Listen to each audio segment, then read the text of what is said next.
দীর্ঘ সময় ধরে চলা জল্পনা কল্পনা, অনিশ্চয়তা আর অপেক্ষার অবসান ঘটিয়ে অবশেষে সান্তোসের সঙ্গেই নিজের ভবিষ্যৎ বেঁধে রাখলেন নেইমার জুনিয়র। গত বুধবার ব্রাজিলিয়ান ক্লাব সান্তোস আনুষ্ঠানিকভাবে তাদের সবচেয়ে বড় তারকার সঙ্গে চুক্তি নবায়ন সম্পন্ন করেছে।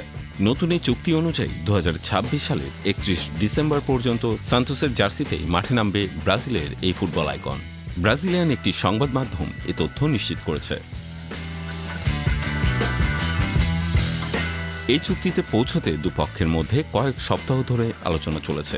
কখনো মনে হচ্ছিল সমঝোতা হয়ে গেছে, আবার কখনো শেষ মুহূর্তে সব ভেস্তে যেতে পারে এমন আশঙ্কাও তৈরি হয়েছিল। তবে শেষ পর্যন্ত ধৈর্য ও বাস্তবতার পথে হাঁটলেন নেইমার ও সান্তোস। ক্লাবে ফেরার পর এটি নেইমারের সঙ্গে করা তৃতীয় চুক্তি। এর আগে 2025 সালে তার সঙ্গে 2 দফা 6 মাসের চুক্তি হয়েছিল। এবার 1 বছরের এই চুক্তি শুধু সময়ের হিসেব নয়, গুরুত্বের দিক থেকেও অনেক বেশি তাৎপর্যপূর্ণ। সান্তোসের সূত্র জানিয়েছে, খুব শীঘ্রই ক্লাবের 10 নম্বর জার্সিধারী তারকার নতুন চুক্তির আনুষ্ঠানিক ঘোষণা দেয়া হবে।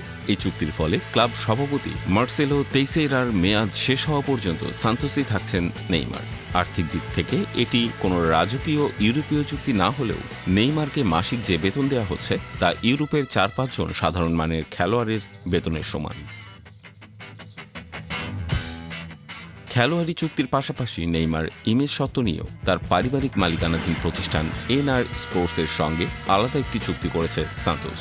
এই চুক্তির আর্থিক মূল্য 8,50,00,000 ব্রাজিলিয়ান রিয়াল, যা আগামী বছরের শেষ নাগাদ পরিশোধ করার কথা ক্লাবের। শুরু থেকেই সান্তোসের নেইমার প্রকল্পের সময়সীমা ধরা হয়েছিল বিশ্বকাপ পর্যন্ত। ক্লাব কখনোই তাদের এই আইকন খেলোয়াড়কে ছাড়ার কথা ভাবেনি। তবে নেইমার ও তার প্রতিনিধিরা তাড়াহুড়া না করে নতুন চুক্তিকে বাস্তবসম্মত করতেই গুরুত্ব দিয়েছেন। মৌসুম শেষ হওয়ায় বর্তমানে নেইমারের পুরো মনোযোগ তার বাঁ হাঁটুর মেনিসোকাস অস্ত্রোপচারের পর পুনর্বাসনের দিকে। সান্তোসের মেডিকেল টিম তার চিকিৎসার দেখাশোনা করছে এবং ক্লাবও নিয়মিতভাবে তার অগ্রগতি পর্যবেক্ষণ করছে। ফেব্রুয়ারির মাঝামাঝির আগে মাঠে ফেরা তার জন্য কঠিন বলেই ধারণা করা হচ্ছে। তবে প্রত্যাবর্তনের প্রস্তুতিতে কোনো ঘাটতি রাখছেন না তিনি। সদ্য শেষ হওয়া মৌসুমে নেইমার যে সান্তোসের জন্য কতটা গুরুত্বপূর্ণ তার প্রমাণ মিলেছে লিগের শেষ ভাগে। তার অবদানের কারণে ব্রাজিলিয়ান শীর্ষ লিগ থেকে অবনমন এড়াতে পেরেছে সান্তোস। দলের টিকে থাকা নিশ্চিত করতে শেষ 3 ম্যাচে চোট নিয়ে মাঠে নামার সিদ্ধান্ত নেন নেইমার। 3 ম্যাচেই সান্তোস 3-0 ব্যবধানে জয় পায়। প্রথম ম্যাচে তিনি নিজে একটি গোল করেন এবং আরেকটিতে সহায়তা দেন। দ্বিতীয় ম্যাচে করেন দুর্দান্ত হ্যাট্রিক। শেষ ম্যাচে গোল না পেলেও পুরো 90 মিনিট মাঠে থেকে দারুণ পারফরম্যান্সে দলের জয় নিশ্চিত করেন।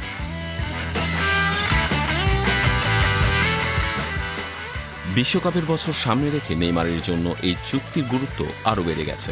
2026 বিশ্বকাপের ব্রাজিল দলে ফেরার স্বপ্ন টিকিয়ে রাখতে হলে সান্তোসের জার্সিতে ধারাবাহিক পারফরমেন্স দেখাতে হবে তাকে। উল্লেখযোগ্য বিষয় হল, ব্রাজিল জাতীয় দলের হয়ে তিনি সর্বশেষ খেলেছেন 2023 সালের অক্টোবরে। নতুন বছরের শুরুতেই নেইমারের চুক্তি নবায়নের খবরে তাই শুধু সান্তোস নয়, পুরো ব্রাজিলিয়ান ফুটবল অঙ্গনেই নতুন করে আলোচনার জন্ম দিয়েছে।